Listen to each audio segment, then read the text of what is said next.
You know what the fuck it is, man. Another Barcelona game, another W. Big win, 4-0 over Dortmund. Great way to come out, set the tone early. None of that bullshit, no fucking around. We got on their ass immediately. Yeah, big win. Needed that. First leg at home, so you always want to come out with a dominant performance so you could kind of coast in the second leg when we go to Dortmund. And yeah, this was a perfect way to do that. Yeah, came out, got on them early. Well, let me get into starting 11 first. Let's get into that first. Let's get into that. Let me. Yaminsky. Well, I already know top. Off top, went with the usual. Chesney in net, Balde left back in the middle, Inigo Cabarsi outright. Kunde in the middle. The young Pedri double pivot. Firmino in front of him, obviously because almost injured. Went with Firmino ahead of Gavi again, which I figured. And then Lamine Yamal on the right, Rafinha on the left, Lewandowski in the middle. And yeah, this was no nonsense from the beginning. Immediate, got on him right when the game starts. We're killing him the first 20 minutes, I felt like. Really, the first 30 minutes, we were pretty much all over him. But it was real bad the first 15, 20 minutes. And had a couple chances. Couldn't put one away. I know Lamine Yamal had one cut inside his left foot. Couldn't convert. Got saved. A couple other chances. I'm forgetting. But first goal comes in the 25th minute. Crossing. Was it a cross or a corner? I forgot. I think it was a crossing to... I'm trying to remember, bro. Let me look at this goal. I be fucking fried, bro, on some nut shit. But it was a crossing to Cabarsi. I don't even look at it. It was a cross, not to Cabarsi. It was a cross in. Inigo heads it back across the box. Cabarsi heads it far post, and it's like it's like a slow roller, kind of like going across the line. It's about to go in though, and right as it's on the line, Rafinha just dives on some horny shit and gets a fucking tap on it and crosses the line. And live, I thought he was offsides, and I was literally about to lose my top in this bitch, bro. I was mad as hell. Like, there is no way this is about to get called back because this nigga was horny as shit for a goal and dove and touched the ball that was already going across the line. But VAR reviewed it. It stood, and we go into half 1-0. And towards the end of the half, they kind of got on us a bit. The last 10 minutes of half, I say they were kind of on us, and yeah, going to half kind of was able to relieve some pressure. We come out second half. They ended up, I think they made a change. I don't think we made a sub. Yeah, they subbed off Adeyemi at half, but because he had a yellow, he almost got sent off. But second goal comes, Rafinha again, right? Rafinha scored the second goal, I think. No, Lewandowski scores the second goal. Lamine Yamal cuts inside his left foot, plays that, that patent Lamine Yamal cross now, where he kind of lofts it far post. Rafinha heads it back across. Lewandowski has a tap in right at the line, 2-0. And then the third one, how much longer? Yeah, 20 minutes after that. Because after the second one, the game was pretty much over though. They created a couple chances super late in the game, but we was beating their ass most of the second half. And the third one comes from Lewandowski again, right? And let me make sure. How does this third goal come about? I'm losing my... Because Lewandowski heads in the first one. And then the third one, he... Let me look at these goals, bro, to make sure I ain't tripping, nigga. How the fuck this nigga... Oh, the third one, I'm tweaking. Yeah, the third one... Wait, hold up. That nigga ain't scored a third goal. Am I losing my mind? Damn, that was before the Yamal. I'm tweaking, bro. I'll be fried. All right, but anyway, yeah. Third one, Lamine Yamal. Firmine gets it. Lamine Yamal plays through Firmine, kind of in transition. We hit him on the counter. Lamine Yamal gets it, plays Firmine through. Firmine plays it back across the top of the box. Lewandowski, cutting right at the edge of the box, right inside the box, I should say. First time, slots it home, 3-0. Game, is pretty much over at that point. And then we get one late. Lamine Yamal on another counter. We catch him out. Rafinha whips in across to Lamine Yamal. And he takes his first touch and looks like the defender's about to come kind of knock it, clear it for a corner or whatever, take the ball off. And he kind of toe pokes it, far post, 4-0, ball game.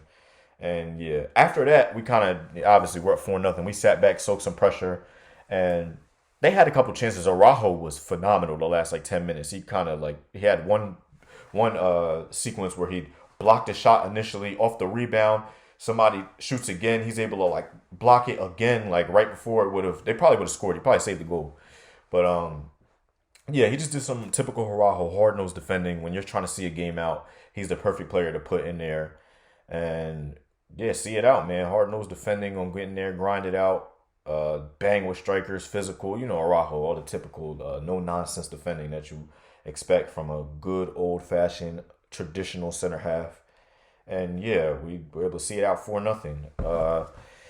I think today some of the standouts. I think Balde was really good today, especially in the first half. First half, we like I said, we dominated the first half of the first half, and then later in the game, Dortmund kind of created some chances. Later in the half, I should say, Dortmund kind of created some chances, and I think Balde was one of our best players that first half. Fermin, man, it's crazy, bro, because when Fermin first broke into our team, I was not a fan. Um, just bias. You know, everybody has their personal biases, preferences they like, you know, things they like in certain players in certain positions. And from a 10, I just like super technical players, like comfortable receiving in between the lines, in the pockets, good on a half turn. Obviously, you want someone creative, a bit like that, but technical ability is something I hold like a high regard to. Intense, and he like used to struggle last year. First touch, kind of, he'd be chasing it around the field sometime, and he's getting better. One, his first touch has improved drastically. He's really fucking good on the half turn. He's got that thing where like I feel like it was something like Mason Mount kind of used to have at Chelsea. I think where he's like his first touch is like it's getting better now, but it's like a bit inconsistent at times. But he's really good on the half turn. It's like a weird trait because normally on the half turn is kind of like an advanced first touch. It's like if you're really good technically, you might be, you know, like a who's good, almost ridiculous on the half turn. Foden's really good on the half turn. Like players that are really good technically, that's normally a trait that they have. But for me, even though sometimes can kind of struggle with his touch, he's phenomenal on the half turn. But like I said, he's been improving there, and he's just a dog, man. He just gives us so much energy in that midfield, and yeah, it's just kind of like night and day to Olmo, who's just ridiculous technically, maybe not the workhorse that Fermin is. And yeah, like I don't know, I just like the more and more I watch him, the more and more I'm starting to like him. And he just always finds his way in and around goals. In the final third, he had an assist today to Lewandowski. He had a couple chances. He had one where he shot it, got blocked. Another one, it got blocked. Like I don't think quite cleared off the line, but it got blocked. And then off the rebound, he shoots it, skies it. That was kind of a difficult chance, but yeah. Anyway, he just finds himself in and around goals all the time. Like GA just kind of like he just always is there, and yeah, I just love him, man. The energy he brings us, another like ball winner in the midfield as a 10, which is like something unique that Olmo doesn't bring us. Not saying he's better than almost ridiculous, obviously. But yeah, it's just another, it's a kind of a unique profile in a number 10. And yeah, like the more and more I watch him play, the more and more I'm really like liking his game. It's like he's becoming one of my favorite players to watch. But yeah, Fermin was good today. But Lamine Yamal obviously did Lamine Yamal, created some chances, scored. I mean, it's just like, you know, it's typical Lamine Yamal. I mean, you can make an argument he's the best player in the world now. Like that's the level he's playing at week in and week out. And then it's pretty much just a matter of time until the goals come. And yeah, he's able to score one today. And yeah, it's just the standard he set for himself for a 17-year-old is something like we've never seen before, bro. This guy is unbelievable. But today, man, to the end, Rafinha was good. Rafinha off the left. Obviously, a problem, you know, I have Rafinha's great. He's been phenomenal for us this year. I think he has 19. I think today with he had 2 assists and a goal. Talking about Fermin finds himself around GA. Rafinha, it just does not matter. The GA just falls to his feet. Like I don't understand how. There's some games where he looks out of it, nothing's happening, and then you look up, he has a goal and an assist. Like I do not understand, especially in the Champions League. He's been lights out. So this is just another Rafinha performance. But like I was saying, one of the problems I do have with Rafinha is like he's left-footed on the left wing and cutting in on that right foot. I know there was a chance today where he cut in on his right foot. He tried to lay it off to, I think, Lewandowski. He tried to lay off to someone that shot and up getting blocked. And there was one where he could have shot on his right foot. And yeah, that's just like in the summer, I would like it doesn't even have to be a starter. In the summer, I do need us to buy a left winger though, like a 1v1 right-footed left winger. Because, you know, sometimes, obviously this is just completely irrelevant to the game today, but sometimes you need someone to cut in on that right foot and create a chance, especially when we're catching like low blocks and stuff like that in the league. But yeah, that's just something that stuck out to me. I remember saying that. I'm like, I'll probably say this in the video or whatever. But anyway, I'm kind of rambling a bit. But yeah, Rafinha was great today. He was causing them problems on that left side, marking him, his runs in behind. That's something he's going to do. He's going to make 1,000 running behinds. He's a great outlet. And yeah, he was good today. Lewandowski was solid today. I thought he started the game really well, kind of tapered off a bit towards the end of the half, and then ended it great with the 2 goals in the second half. So got no complaints there. But today, man, bro, Pedri and De Jong, that double pivot, bro, and especially I want to give a special shout out to Frankie De Jong, bro. This guy, bro.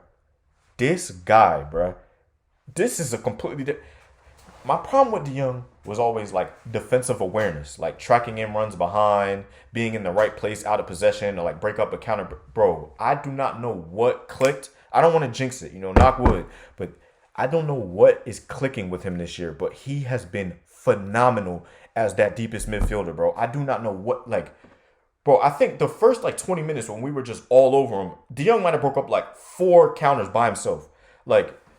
Dog, he like Busquets out there. That shit was yo, I tip my cap, bro. De Jong, if he keeps playing like this, man, I am praying this isn't just some fluke and he's about to kind of fall off into his old ways, because out of possession, bro, he has been lights out. The awareness that he's somehow no, what is De Jong, 26, right? Normally you're just he's stuck in his ways and this is what you're going to have to deal with. And that's when he was kind of breaking 27. When he was kind of breaking into the team, I was obviously when he came back from injury and it was looking like he's starting to become our starter more. We were resting Casado, who's obviously now injured. But my one gripe with that was damn, Casado seems to be a lot more aware defensively.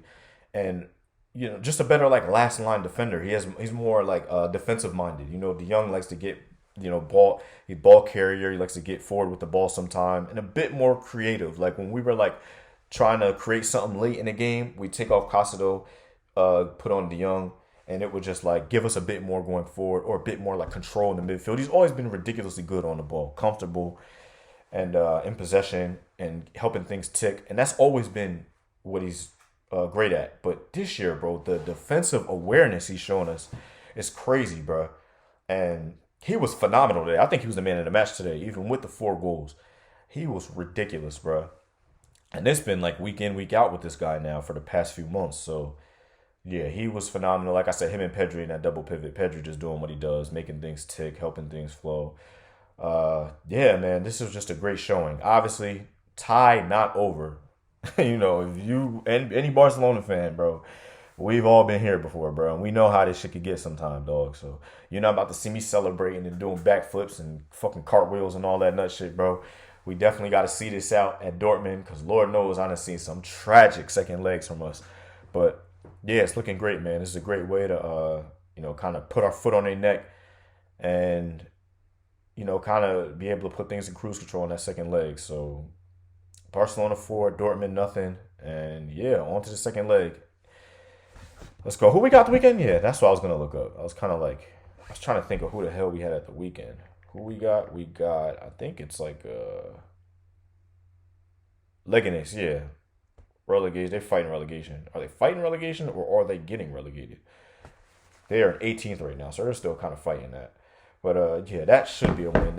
We should be resting players at the weekend. At the weekend, there should be no Pedri. See, I want to say no Lamine Yamal, but knowing them, we're going to have to try and break down a low block probably. So we probably going to need Lamine Yamal. As much as I would want to rest him, and I would be all for resting him, I'm not going to be against that. But Pedri should absolutely be getting rested. Pedri should be getting rested. I think De Jong should get rested too. I'd come out Eric Garcia and Gavi in that double pivot.